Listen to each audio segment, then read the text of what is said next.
ये जो आप पेड पब्लिसिटी इमेज बनवाते हैं ना, तो ये इमेज का गुब्बारा पंचर हो गया। इसी तरह धोखे में इंदिरा जी आ गई थी इमरजेंसी में सेंसरशिप की वजह से। उनको पता ही नहीं था कि लोगों की भावनाएं क्या है, आपको पता ही नहीं चलता, और उन्होंने चुनाव करा दिया, हार गई। पॉलिसी इश्यूज का क्रिटिसिज्म या क्रिटिक मीडिया में नहीं हो रहा है, और शायद एडिटर्स भी खत्म हो गए हैं। एडिटर्स को भी समझ नहीं, डरा के धमका के आप चाहते हैं कि लोग चुप रहें, या पेड मीडिया से आप फेवरेबल चीजें, अपनी इमेज अच्छी बनवाने की आप कोशिश करें, ये काम नहीं आती है। पहले मालिक ये सोचते थे कि जैसे हम मंदिर बनाते हैं चैरिटेबल, कोई प्रॉफिट के लिए नहीं, तो अखबार भी मालिक जो है वो चलाते थे समाज के फायदे के लिए। बहुत चर्चाएं हुई मीडिया के रोल को लेकर भी, और वहां पे आंदोलनकारियों का निशाना भी बने वो मुख्य धारा की जो मीडिया, जिसको गोदी मीडिया का नाम दिया गया है, क्योंकि वो सरकार की पिट्ठू मीडिया एक तरह से बन गई है। सरकार के एजेंडे पर चल रही है, सरकार की आलोचना करना उसका काम है, सरकार के काम की समीक्षा करना उनका काम है, लेकिन उनको सरकार के हर काम में अच्छाई दिखाई देती है, और विपक्ष के हर सवाल में उनको कोई साजिश दिखाई देता है, कोई देशद्रोह दिखाई देता है। तो अब इस मीडिया के लिए उनका ये जो टीम जुटी थी जंतर मंतर पे, तो उनका ये कहना है कि अब हम इस मीडिया से भी आगे लड़ेंगे। और उन्होंने आखिरी दिनों में जब कुछ प्रेस से बातचीत कर रहे थे सौरभ दास, तो उन्होंने चेतावनी दी थी कि बड़े मीडिया हाउसेस सुधर जाएं, क्योंकि अगला निशाना पर हमारे वो भी हैं। और देश के नौजवान को काफी शिकायतें हैं, सभी जो मीडिया है, जो चौथा खंभा कहा जाता है, जिसका काम है कि सरकार के काम की समीक्षा करना और जनता की जो आवाज है, जनता की जो असहमति है, उसको देश के सामने लाना। लेकिन क्या ये रोल एक बार फिर मीडिया निभा पाएगा? असहमति लाना भी काम है, और दूसरे जो असहमति है उसको भी सरकार सुने, मतलब जो आती भी है किसी तरह से। दूसरे मीडिया के बारे में एक तो मुझे ये कहना है कि पहले सरकारों को ये समझने की जरूरत है, जो भी जहां सरकार में है, कि आप पेड जो विज्ञापन से आप डॉक्यूमेंट्री बनवा के टीवी में, अखबारों में रोज विज्ञापन दे करके, चाहे वो जिस राज्य के हो, सभी राज्यों में हो रहा है, या केंद्र सरकार के, तो ये पेड मीडिया या सोशल मीडिया पे आपने सोशल मीडिया इन्फ्लुएंसर्स को पैसा दे करके, ये मोदी जी को समझ में आ गया कि बहुत पॉपुलर थे, लेकिन समझ में आ गया कि ये फर्जी है पब्लिसिटी, और आप धोखे में आ जाते हैं। इस लोगों ने, हालांकि कोई बहुत बड़ा प्रोटेस्ट नहीं था, तो एक तो उनको ये समझना चाहिए सरकार को कि भी ये मीडिया के साथ ऑनेस्टली आप डील करिए। पेड करके आप अपनी छपवा लेंगे तो उससे कुछ होगा नहीं।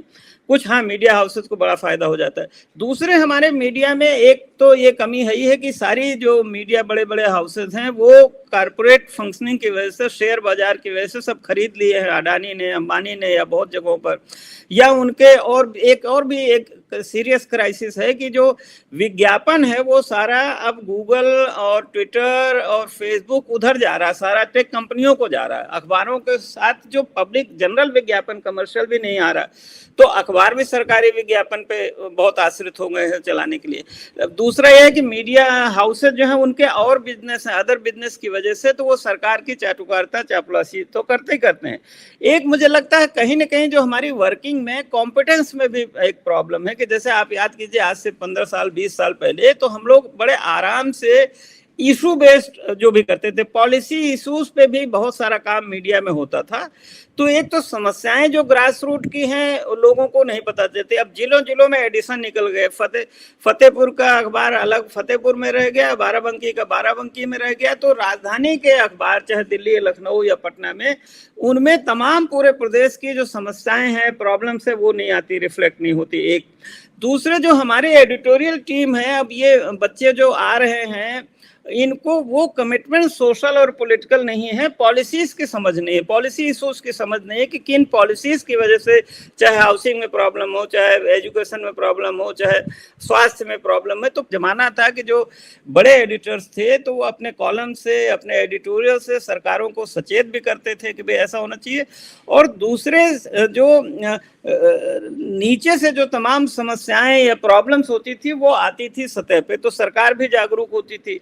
अब दोनों तरफ है, एक तो सरकार आंख मूंदती है, रिपोर्ट लिखाती है। अब सरकार का भी रवैया हो गया कि पहले मानते थे कि भाई निंदक निगरे राखिए, आंगन कुटी छवाए, ये कहते थे कि भाई ठीक है आप अपना काम कर रहे हैं, कोई बात नहीं, थोड़ा गलत भी हो गया कोई बात नहीं।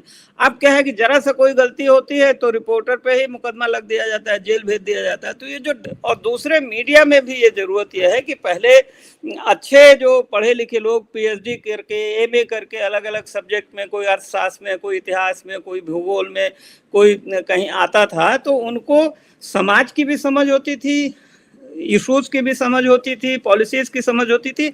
अब प्रॉब्लम क्या हो गई कि जो मीडिया एजुकेशन है, इंटरमीडिएट करके लड़के जाते हैं तो उनको खुद भी समझ नहीं होती है। तो कई मीडिया में गहरी मुझे लगता है समस्याएं हैं।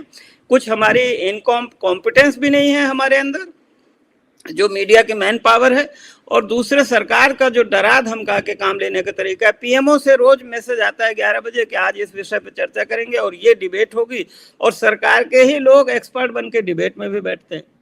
तो इसीलिए लोगों का मीडिया से भरोसा उठ गया। और आप ये इसीलिए देखिए कि मीडिया का जो इतना बड़ा खड़ा किया था मोदी जी ने हुआ कि बहुत पॉपुलरिटी, वो पंचर हो गया। अल्टरनेट मीडिया अब लोगों के पास आ गया, और कांग्रेस जनता पार्टी ने यही लोगों को सबसे बड़ा सिखा दिया है कि भाई तुम्हारे पास अगर एक स्मार्टफोन तो किसी मीडिया की जरूरत नहीं।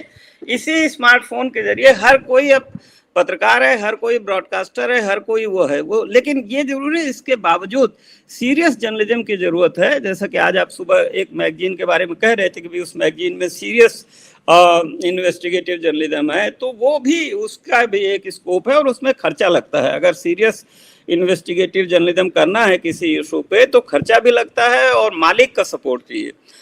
अब सब चीज बिजनेस हो गई है, और बिजनेस में भी विज्ञापन कम होता जा रहा है, और सरकारें ऐसी आ गई हैं जिनको डिसेंट या असहमति स्वीकार नहीं है। यहाँ जुडिशरी का रोल आता है, जुडिशरी भी नहीं प्रोटेक्ट करती है।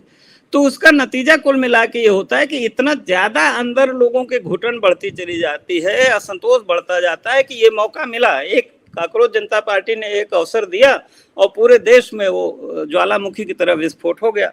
लेकिन दुर्भाग्य है कि अभी भी उसको समझने की और एनालाइज करने की मुझे लगता है जहमत नहीं उठाना चाहते लोग। बिल्कुल। जो 20 तारीख को जो संदेश था देश के लिए और सरकार के लिए, उस संदेश में अभी उस संदेश के हिसाब से चीजें बदलनी चाहिए, लेकिन अभी कोई ऐसी प्रगति नहीं दिखाई दे रही है। और एक इस तरह की बहुत अच्छी समीक्षा आपने की और